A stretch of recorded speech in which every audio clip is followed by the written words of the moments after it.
Alors, le but de l'exercice, c'est d'étudier deux courbes, leur intersection, et puis la position relative des deux courbes, c'est-à-dire savoir quand la courbe de f est située au-dessus de la courbe de g, et inversement. Alors, on va déjà regarder avec GeoGebra ce que ça donne. Donc, quand on utilise GeoGebra, voilà, donc en dessous, vous avez la ligne de saisie. Donc, je vais taper par exemple f de x égale x plus 2. Donc dans la fenêtre algèbre, vous voyez apparaître f de x égale x plus 2. Alors pour bien repérer, je vais la dessiner en rouge.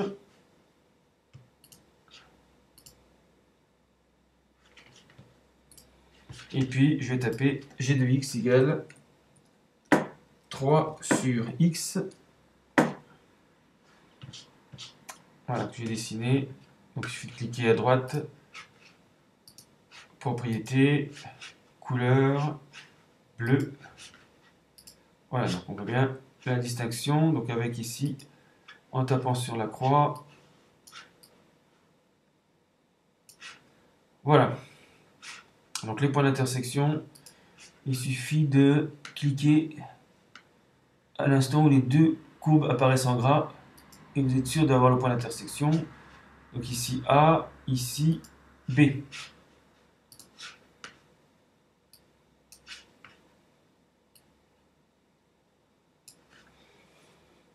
Voilà, donc si on lit les coordonnées dans la fenêtre algèbre, on trouve A1, 3, B, moins 3, moins 1. Et on s'aperçoit que sur l'intervalle moins l'infini, moins 3, la courbe G, donc en bleu, est au-dessus de la courbe rouge. Même chose sur l'intervalle 0, 1. La courbe en bleu est au-dessus de la courbe en rouge. Par contre, sur l'intervalle moins 3, 0, la courbe en rouge est au-dessus de la courbe bleue. Et même chose sur l'intervalle 1 plus l'infini, la courbe en rouge est au-dessus de la courbe en bleu.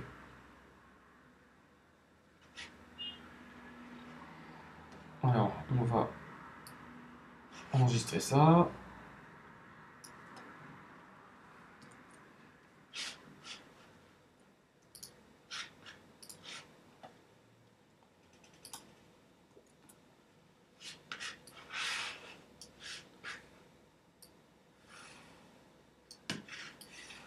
Voilà le dessin qui nous servira de repère.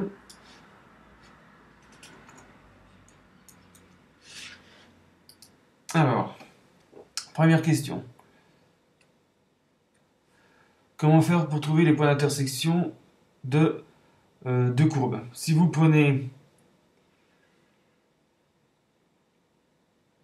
un x quelconque, il n'y a aucune raison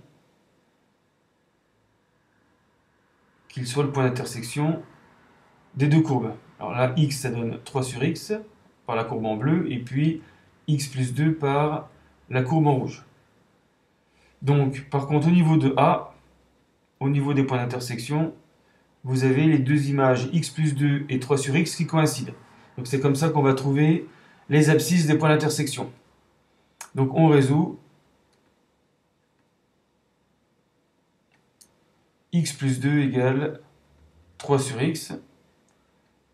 On va résoudre sur R privé de 0 puisque on ne peut pas diviser par 0 ici, 3 sur x. Donc 0 ne peut pas être solution. Donc si elle apparaît dans les solutions, il faudra la retirer. Ce qui permet maintenant de multiplier par x. Ce qui donne, comme on suppose que x est différent de 0, x carré plus 2x égale 3, qui équivaut à x carré plus 2x moins 3 égale 0. Donc méthode habituelle, delta 2 au carré moins 4 fois 1 fois moins 3, ce qui donne 16. 16, donc delta est strictement positif.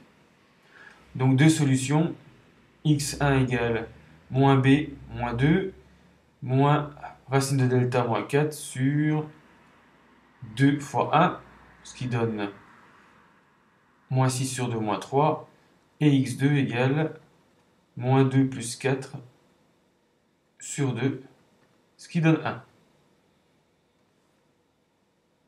Donc, le x1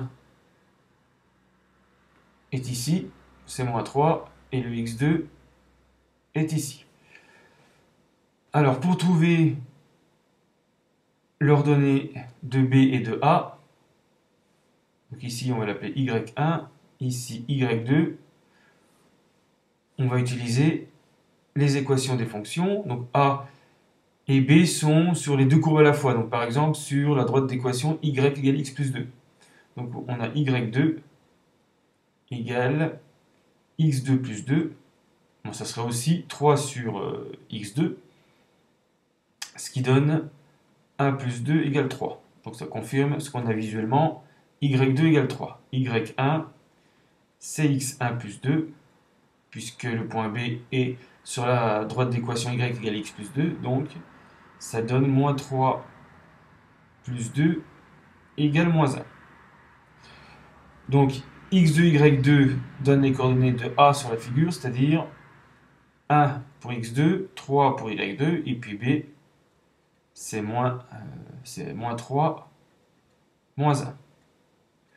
Donc voilà les deux points d'intersection des deux courbes. Alors ensuite, on va étudier la position relative des deux courbes, c'est-à-dire comparer f de x avec g de x. Donc, le plus simple, c'est de calculer f de x moins g de x pour étudier le signe de la différence, ce qui donne x plus 2 moins 3 sur x. Donc on met au même dénominateur x carré plus 2x, il faut le multiplier par x, moins 3 sur x. Et là on retrouve le polynôme étudié dans la question précédente. Donc c'est pas la peine de refaire le calcul de delta. Le but c'est d'étudier le signe de cette différence. Donc on fait un tableau de signes.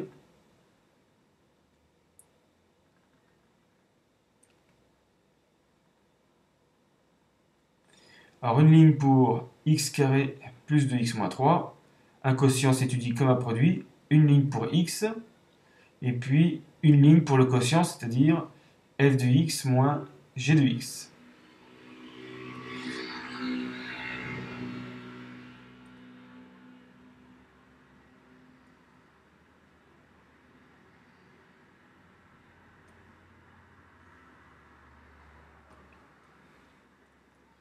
Alors, x carré plus 2x moins 3 s'annule en, calcul déjà fait, moins 3 et 1.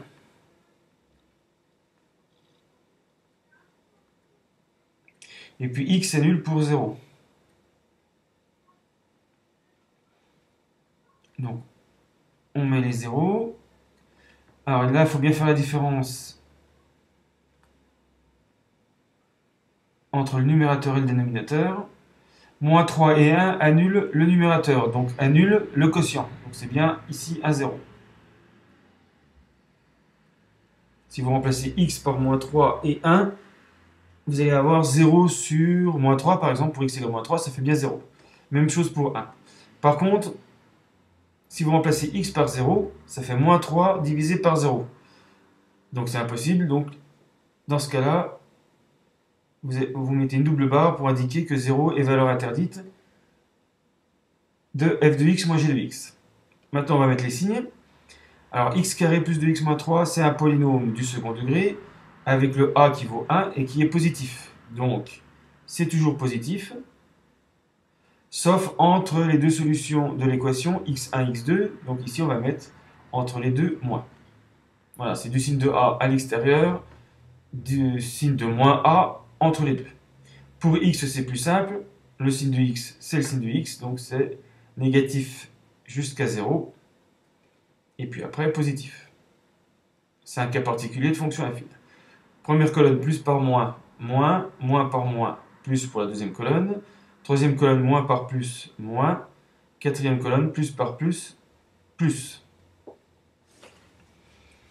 Alors, quand f de x moins g de x est négatif,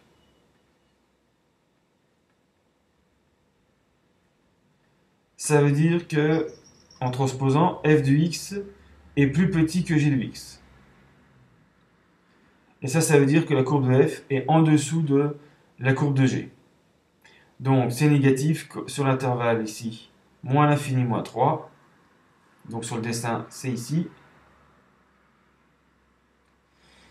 Et c'est positif, et c'est encore négatif sur l'intervalle 0,1. Donc sur cet intervalle. Et là, on constate effectivement que la courbe en rouge, donc la courbe de f, sur ces intervalles, est en dessous de la courbe en bleu.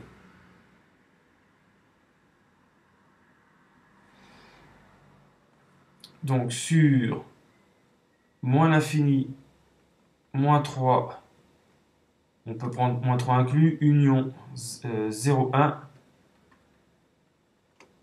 la courbe de f est sous la courbe de g. Et puis c'est le contraire sur moins 3, 0, union 1 plus l'infini.